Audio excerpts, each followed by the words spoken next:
शांतनु त्रिपाठी। शाम के 5 बज चुके हैं, वक्त सुपर 5 का है। सुपर 5 में दिखाते हैं आपको 5 बजे की 5 बड़ी खबरें।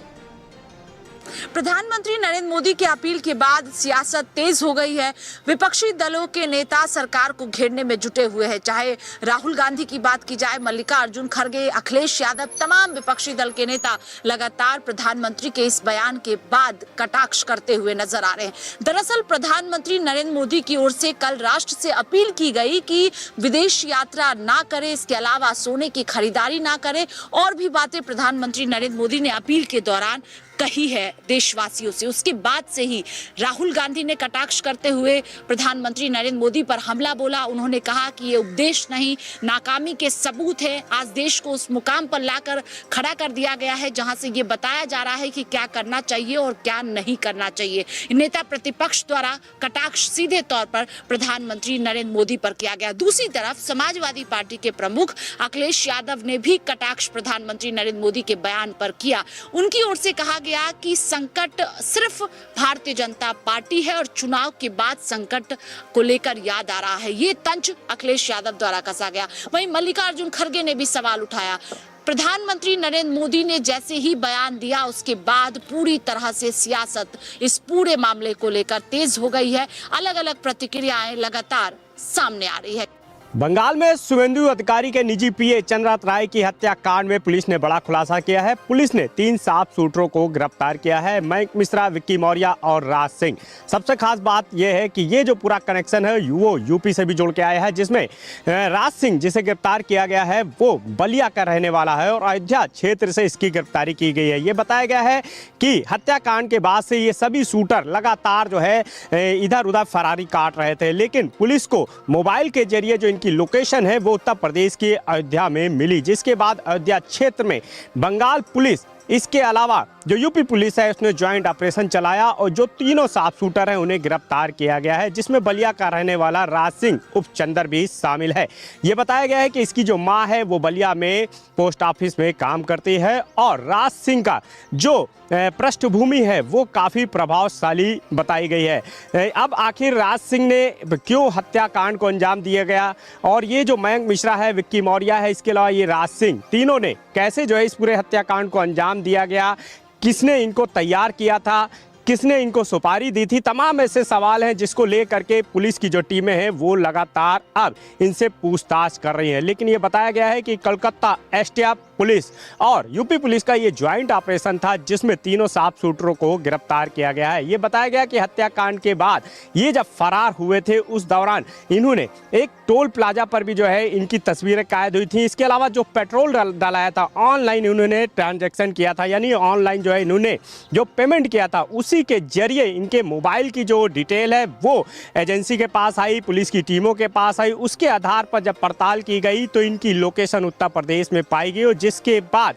जो राज सिंह है उसकी लोकेशन अयोध्या क्षेत्र में पाई गई, जिसके बाद यूपी पुलिस से संपर्क किया गया और यूपी पुलिस की मदद से जो कलकत्ता पुलिस है उसने इन तीनों साफ शूटरों को गिरफ्तार किया है। हालांकि अभी लंबी जो पूछताछ है वो इनसे की जा रही है, लेकिन अभी भी ये खुलासा नहीं हो पाया है कि आखिर इसके पीछे की वजह क्या है। मुरादाबाद के नागफनी थाना क्षेत्र के अकबर कंपाउंड में उस समय सनसनी फैल गई जब शहर के नामी पीतल कारोबारी के घर में 4 से 5 बदमाश हथियारों समेत घर में घुस गए। पीतल कारोबारी के घर में रखे 1 करोड़ 20 लाख रुपए के साथ ही बदमाशों द्वारा ज्वेलरी भी लूट ली गई। दरअसल पीतल कारोबारी द्वारा मुरादाबाद के ही एक क्षेत्र में एक आलीशान बंगला लिया गया है जिसकी बाकी पेमेंट और रजिस्ट्री आज होनी थी, लेकिन सुबह 3:40 पर 4 से 5 अज्ञात बदमाश हथियारों के साथ घर में घुस गए, जिसके बाद मौके पे रखा करोड़ों रुपया और ज्वेलरी बदमाशों के द्वारा लूट ली गई।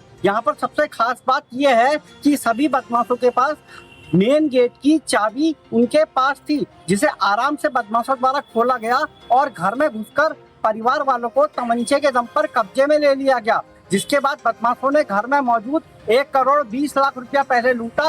इसके बाद घर की महिलाओं और आसपास रखा जो सामान था वो भी बदमाशों द्वारा लूट लिया गया। घटना की जानकारी मिलने के बाद पुलिस विभाग में हड़कंप मच गया। शुरुआत में एसपी सिटी, एसएसपी और डीआईजी मौके पर पहुंचे, जिसके बाद पूरे मामले की जांच की गई। इसके कुछ ही घंटों के बाद बरेली से एडीजी रमेश शर्मा भी मौके पर पहुंच गए, जिनके द्वारा अधिकारियों के साथ पूरे मामले की बैठक की गई और अधिकारियों को निर्देश दिए गए कि जल्द से जल्द इस लूटकांड का खुलासा किया जाए। फिलहाल पुलिस विभाग की कई टीमें अपराधियों को पकड़ने के लिए लग गई हैं। इसके अलावा फॉरेंसिक टीम और स्पेशल ऑपरेशन ग्रुप के जवानों को भी अपराधियों को पकड़ने के लिए लगाया गया। पुलिस अधिकारियों का दावा है कि जल्द से जल्द इस डकैती कांड का खुलासा उनके द्वारा कर लिया जाएगा।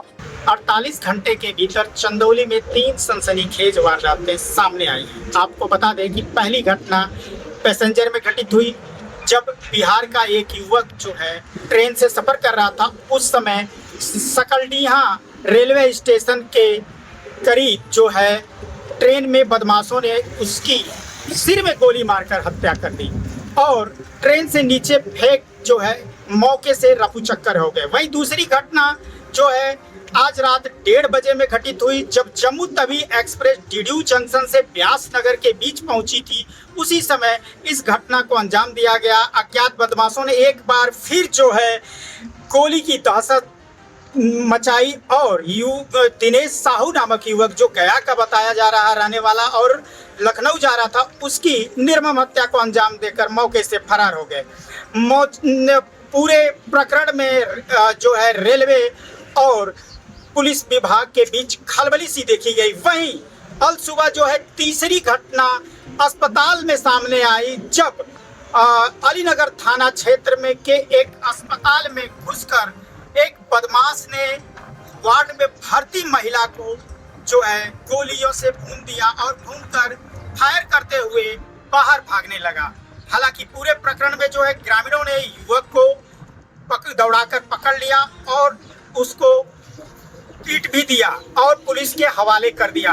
फिलहाल पूरे प्रकरण में जो है एसपी मौके पे पहुंचे, जांच पड़ताल जारी है। वहीं आपको बता दें कि रेलवे की बात करें अगर, तो रेलवे की घटनाओं में दोनों घटनाओं के बाद जो है हड़कंप सा मचा हुआ है।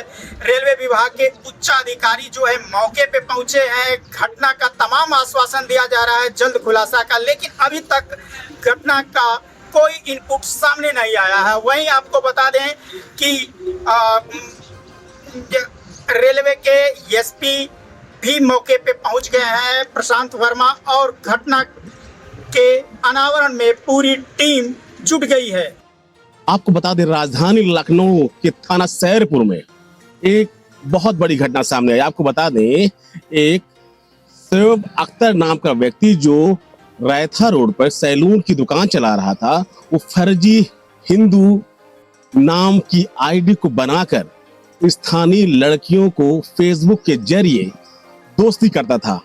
और आपको ताजा मामला बता दें, वहां का जो लड़का है जो शोएब अख्तर नाम का कहा जा रहा है, वो सौरभ सिंह के नाम से आईडी बनाकर वहां की एक नाबालिग लड़की से दोस्ती करता है। उसके बाद उसके साथ शारीरिक शोषण करता है। स्थानीय लोगों का आरोप है कि कई महीनों से यह खेल लगातार चल रहा था, जो कि सुर्खियों में सबके सामने नजर आया। जब उस घटना को पूरी तरीके से छानबीन गई स्थानीय लोगों द्वारा, तो वहां पर जो है पूरा घटनाक्रम सामने आया है। आपको बता दें उस लड़की का जब फोटो वीडियो जो सोशल मीडिया पर जो शोएब अख्तर जो सौरभ सिंह के नाम से आईडी बना रखता है, उस वीडियो फोटो को वायरल करता है, तो कहीं ना कहीं जो स्थानीय लोग थे उन्होंने सैरपुर थाने में इसके खिलाफ एक एप्लीकेशन शिकायती पत्र जाता है। उसके बाद मामले को गहनता से जब जांच की जाती है, तो साफ तौर पर उस पूरे मामले की गहनता की जांच के बाद पूरा मामला सामने आता है कि जो लड़का है ये शोएब अख्तर, ये कहीं ना कहीं वजीरगंज थाना क्षेत्र के गोंडा का रहने वाला है, जो राजधानी लखनऊ के सैरपुर थाना क्षेत्र के रायथा रोड पर सैलून की दुकान चलाता है। तो कहीं ना कहीं जब पुलिस ने इस पूरे मामले की जांच की है और एप्लीकेशन के आधार पर पास्को एक्ट गंभीर मामलों में मुकदमा दर्ज किया जाता है, गिरफ्तारी की जाती है तो कहीं ना कहीं जो उसके पास से मोबाइल बरामद होता है उसमें कई नंबर ऐसे हैं जो हिंदू लड़कियों के पाए जाते हैं। तो आपको बता दें जो पुलिस है वो लगातार इस मामले की जांच कर रही है। जो वहां के थाना प्रभारी है मनोज कोरी जी और जो एसीपी है ज्ञानेंद्र सिंह लगातार इस पूरे तह तक जा रहे हैं और इस पूरे मामले की छानबीन कर रहे हैं। तो कहीं ना कहीं इसमें और भी इस तरह की कई घटनाएं सामने आ सकती क्योंकि इसके पास जो मोबाइल है उसमें कई ऐसी लड़कियों के नंबर हैं और जो सौरभ सिंह के नाम से ये शोएब अख्तर जो व्यक्ति है ये सौरभ सिंह के नाम से जो आईडी बना रखता है उसमें कई हिंदू लड़कियां फ्रेंड रिक्वेस्ट में इससे जुड़ी हुई है और उससे ये चैटिंग कर रहा था। तो मामला अब सामने आया है, पुलिस सख्ती कर रही है और आरोपी पुलिस की गिरफ्त में है। चलिए खबर